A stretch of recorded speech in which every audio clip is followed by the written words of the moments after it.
ববি, আমার জামা কাপড়গুলো একটু ছাদে মেলে দে না বাবা, অনেক দেরি হয়ে গেল আজ। অফিসের তাড়ায় বাথরুম থেকে কাঁচা শাড়িটা হাতে করে বেরিয়ে সামনে ছেলেকে পেয়েই ছেলের হাতে দিয়ে যায় শাশ্বতী। দে আমাকে দে, আমি মেলে দিচ্ছি। তুই কি পরছিলি? পরগে যা। শাশুড়ি মা এগিয়ে আসেন নাতির কাছে এবং হাত বাড়িয়ে এক প্রকার কেড়েই নেন শাড়িটা। ওকে।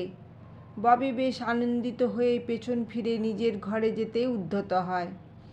শাশ্বতী শাশুড়ি মায়ের হাত থেকে শাড়িটা আবার টেনে নিয়ে ছেলের হাতে দিয়ে বলে, প্রথমত এই মুহূর্তে তুই পরছিস না, ঘুরঘুর করছিলি এদিক ওদিক।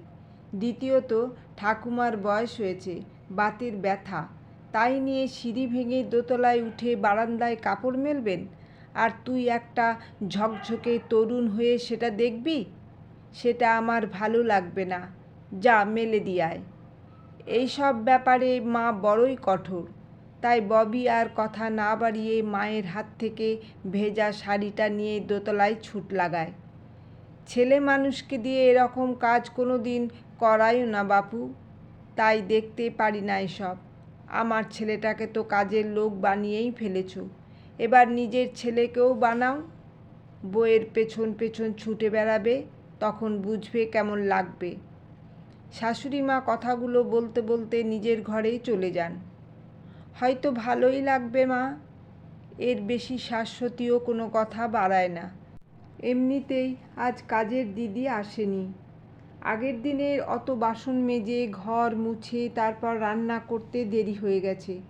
যদিও আগের দিন রাতেই শাশুড়ি মা টিভি দেখতে দেখতে বিছানার ওপর খবরের কাগজ পেতে পা ছড়িয়ে বসে বটি দিয়ে সব তরকারি কেটে রাখেন বলেই সাধারণত শাশ্বতী রান্না করতেই সময় লাগে না। কিন্তু অন্য দিন তো বাকি কাজগুলো করতে হয় না, আজ করতে হয়েছে।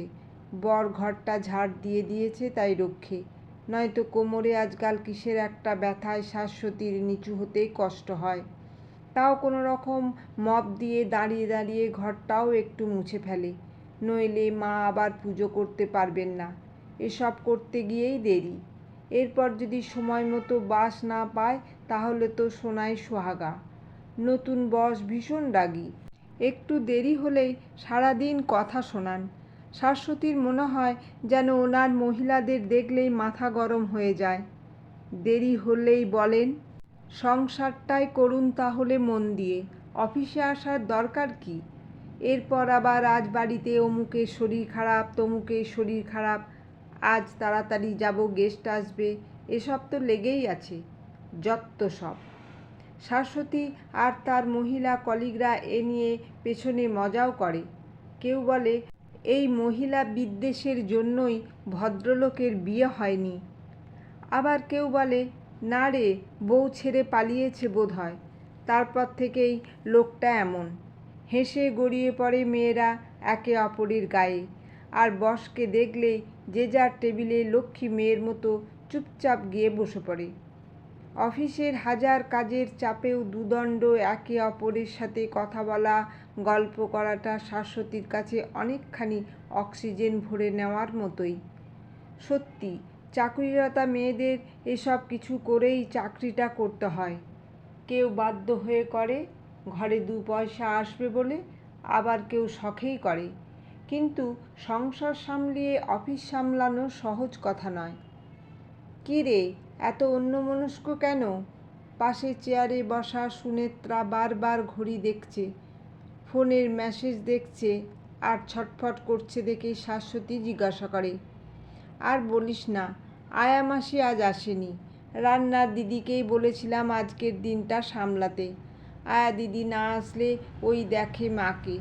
কিছুক্ষণ আগে জয় বাড়ি ফিরেছে, ও অফিস ট্যুরে গিয়েছিল, আজ ফিরেছে।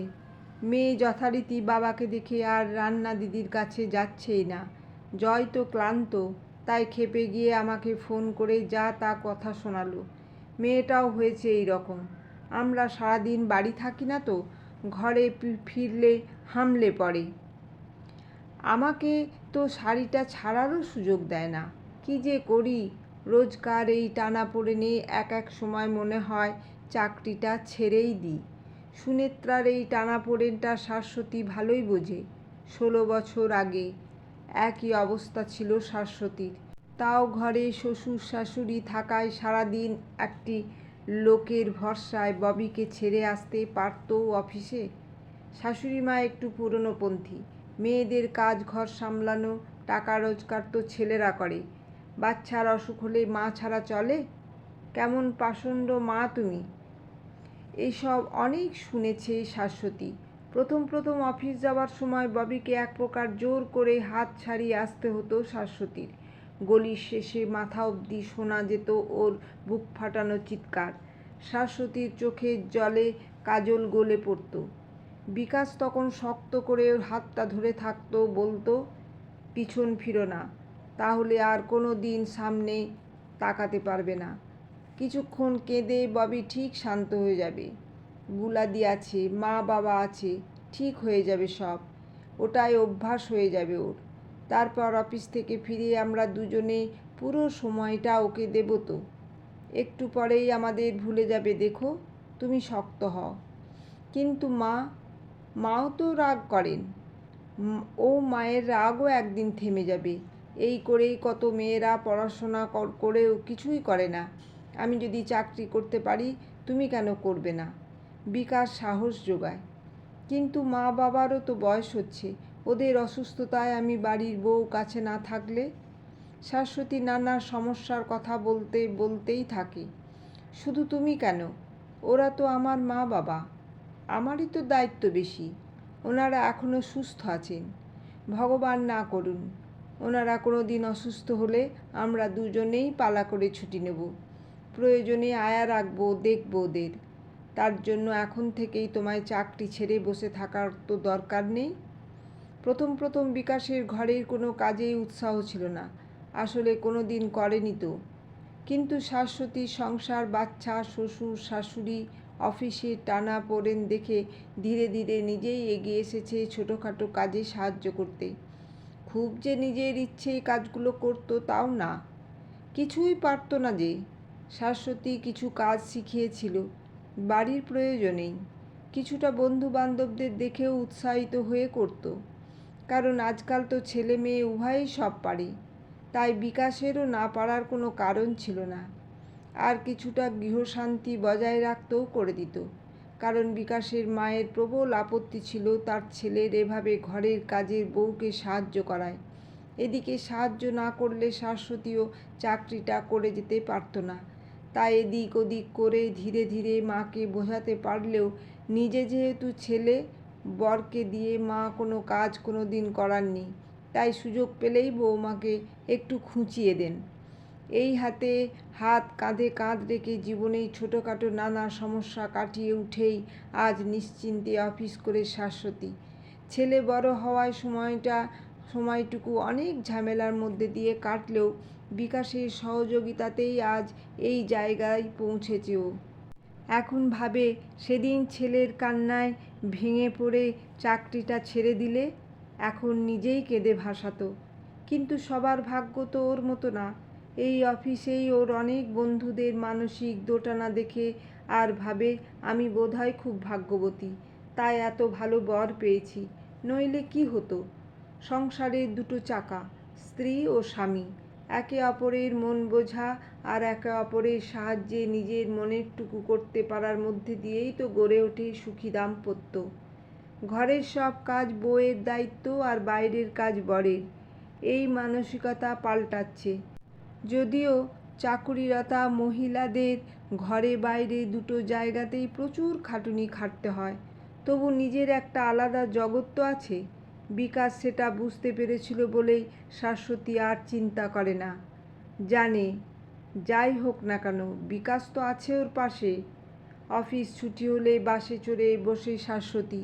দুটো স্টপে যেতে না যেতেই বিকাশের ফোন। তুমি কি বেরিয়ে গেছো? বলছিলাম কি, আমি আজ তোমাদের অফিসের দিকেই এসেছিলাম এক ক্লায়েন্টের অফিস ভিজিট করতে। তুমি কি একটু অপেক্ষা করতে পারবে? এই আধ ঘন্টা মতো। একসঙ্গে যাব বাড়িতে। হ্যাঁ ঠিক আছে, এসো। বিকাশকে বাসে করে এতটা চলে আসার কথা বলে না শাশ্বতী। ফোনটা রেখেই পরের স্টপেজে নেমে পড়ে বাস থেকে। আধ ঘন্টা সময় আছে হাতে। উল্টো দিকের ফুটপাত ধরে আবার হাঁটতে থাকে অফিসের দিকে। একটা লোক গরম গরম ভুট্টা পুড়িয়ে দিচ্ছে। দুটো ভুট্টা কিনে আবার হাঁটতে থাকে শাশ্বতী। কতদিন একসাথে ঘোরা হয়নি। আজ এভাবে বাস থেকে নেমে বরের সাথে দেখা করার জন্য মনে মনে হাসিও পায় ওর। কেমন যেন করছে পেটের মধ্যে। দু একটা সংসারের জন্য প্রয়োজনীয় জিনিসও কেনে ফুটপাত থেকে। সামনের দিক থেকে বিকাশ হেঁটে আসছে। হাত নাড়িয়ে শাশ্বতীকে জানান দেয়, আমি এসে গেছি, আমি আছি তোমার জন্য।